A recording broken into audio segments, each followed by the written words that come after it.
Again, in the interest of time, I'm going to ask Arnold Panich and Jim Jackson to come up together from CAT, both CAT committee members. And we still have a number of people that want to testify, so if you can keep it concise, really appreciate it.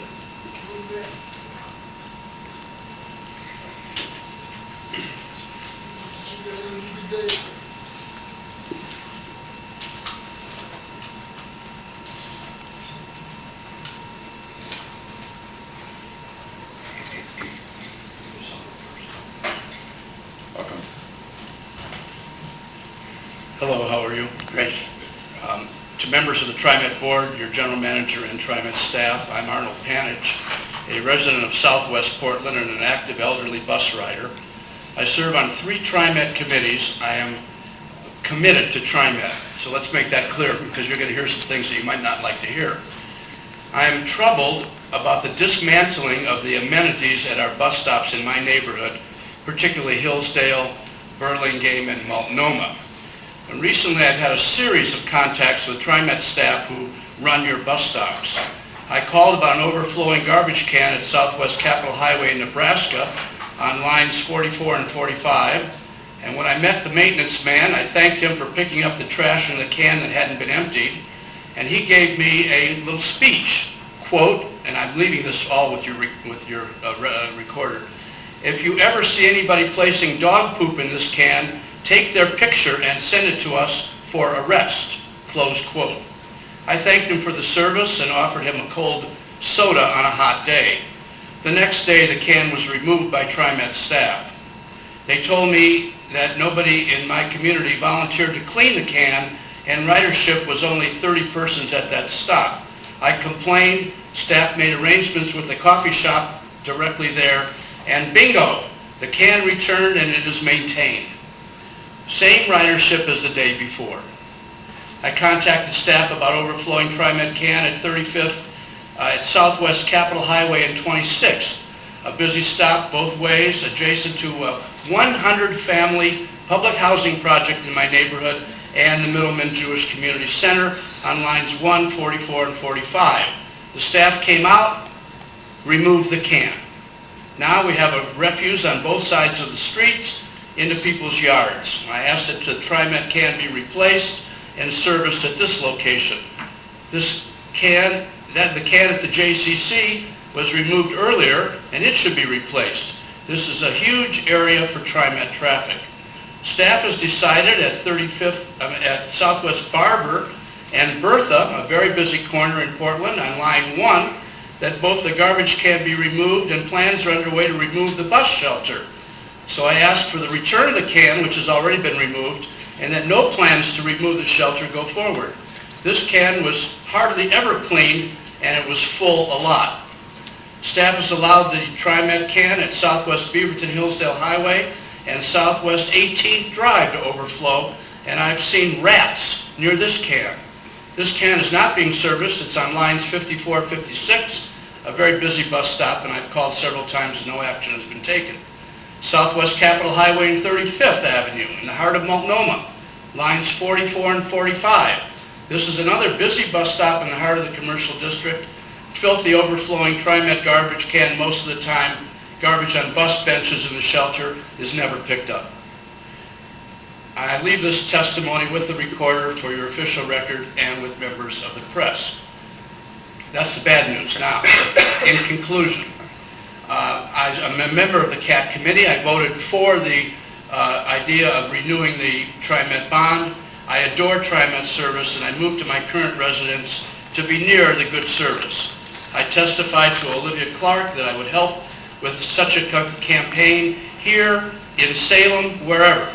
But let me be clear that I am very displeased with the dismantling of the TriMet infrastructure that was bought and paid for by our bus fares and taxes over the years. So as you're talking about getting new equipment, let's not dismantle what we already have in bus shelters and garbage cans and the maintenance thereof. In closing, board member Robert Williams, some of you might remember him, and he was the person that came to our CAT meeting from the board. And he said, quote, TriMet should never take away that which is already here. and I echo his sentiments. Thank you very much. Thank you. Good morning. My name is Jim Jackson. I sit on the CAT committee. I sit on the Portland Commission on Disability. Also the vice president of the National Federation of the Blind of Oregon's Portland Rose City chapter. The CAT committee has heard me speak over and over again about the need for accessible signage at our bus stops. I'm definitely well impressed with the Braille signage on the bus mall and having opportunities to not only know what buses are at the new stops as the renovations to the bus mall happened. All the stops moved and I was at a loss until I found that they actually had Braille in them, and was excited and was able to not only navigate the bus mall but also navigate where I wanted to go, because they also said the intersections. I think this is a great step forward for TriMet and the city. I'm all for the bond if those kinds of improvements can be made. Frankly, the previous attempts to make tactile maps and signage for TriMet's max stops did not give adequate information or needed information necessary. I definitely want the bonds to help fund more projects that would allow people to find their bus stops in transit centers and allowing universal design to be a part of the goals that this bond will provide. Thank you. Thank you. John Miller from the Oregon Law Center.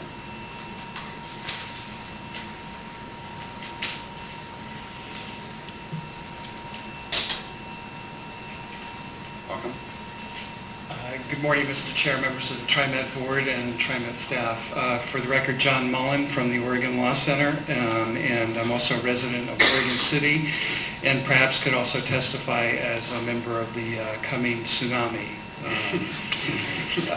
want to offer a couple of perspectives that are a little bit different. I'm actually in my second career at the Oregon Law Center. I retired from Clackamas County in 2006. I was the director of Clackamas County Social Services.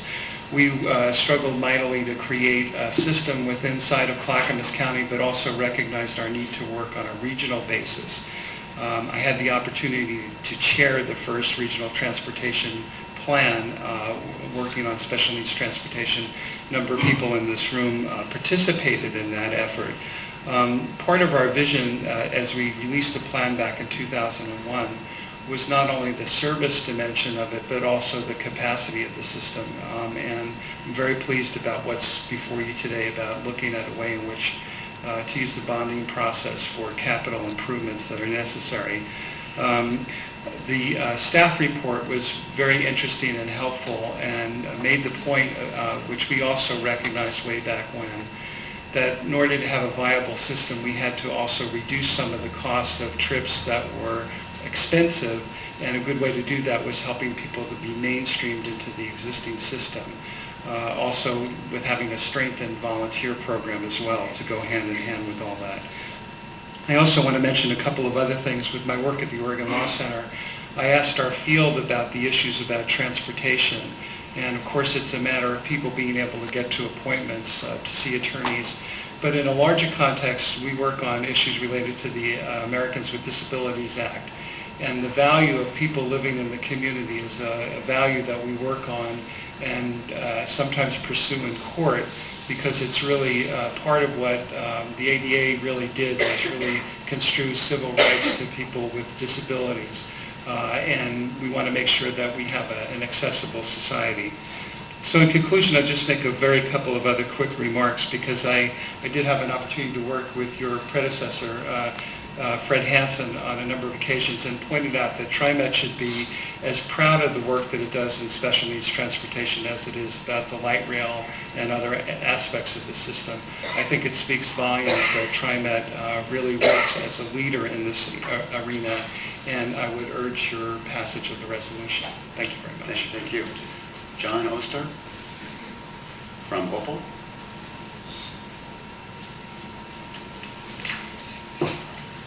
Thank you, Chair, Board, Mr. McFarland. You should all have my written testimony, so I will just briefly talk about a few of the points in that. My name is John Oster. I'm the co-director of OPAL, Environmental Justice Oregon. Our staff and volunteers and organizers have been here to testify before you on numerous occasions. My first time, so it's a pleasure. I want to discuss briefly some aspects of this bond measure proposal, namely the transit stop improvements. We've undertaken an assessment of 120 of the most used transit stops in East Portland, mostly outer southeast Portland, but some going up into northeast along the 71 and 72. We looked at the 7 most frequently used bus lines, and we assessed all the transit stops that have 40 or more daily boardings. Now, TriMet guidelines say that any stop that has at least 30 or more daily boardings are eligible for the upgraded amenities, such as the shelter, bench, and other preferential amenities. So we didn't cover the 30 to 40, we looked at everything that was 40 or above. And I want to echo some of the sentiment that was given in the presentation by Ms. Young, but put in a little bit more context, because our findings are, frankly, they're shameful. East Portland, particularly bus stops in outer southeast Portland, are woefully inadequate. This is speaking specifically to folks who are elderly or disabled with limited mobility, but it really speaks to the general population. All bus riders have accessibility issues in East Portland. Whether it's sidewalk, whether it's a lack of sidewalks, certainly no cutouts where there are no sidewalks, no shelters, no signage, no schedules, insufficient lighting, no crosswalks. It's a minefield out there in parts of East Portland and outer southeast Portland to simply use the bus. And this is where we find a large, perhaps the greatest percentage of bus-dependent communities in Multnomah County. That's important because our low-income communities in East Portland, especially as the demographics are changing, we're going to find the 2010 census data will bear this out, that East Portland is home to the overwhelming majority of bus-dependent folks in Multnomah County. One stop out of the 120 that we assessed on 164th and Division got an A grade. One stop. The vast majority of stops were between a C and an F. And it would be my pleasure to share this assessment information to your staff at a future point so we can really dig into this. But certainly this bond proposal is very intriguing for our bus riders and our members, because transit stop improvements are the low-hanging fruit, frankly, for everybody to improve quality of service. The only other point I want to make, so we look forward with interest to partnering with TriMet on this proposal. But the one thorn in the side that bears mentioning right now is that this bond proposal is replacing an expiring bond measure that was passed by the voters in 1990 to approve the West Side Max. We've gotten away from that policy, and now what you're doing essentially is requiring voters to pass a bond measure for absolutely essential service, essential infrastructure, basic infrastructure, things that we have payroll tax revenue to pay for. But instead, we're now using that payroll tax revenue to pay for non-essential service, light rail, and requiring voters to pass bond measures to pay for essential service. I think that we have it backwards. So I'd like to see us get back to a more rational, equitable policy of using the money that we have in hand to pay for the essential bus service. Buses are the backbone of our system. 2/3 of daily boardings happen on the bus. I know many folks want to see it change, but it's not going to unless we're going to lay tracks down every major street in the region, and that's not going to happen, frankly. So I urge the board to start thinking about getting back to a rational policy and requiring voters to approve bond measures for money for non-essential service. Thanks.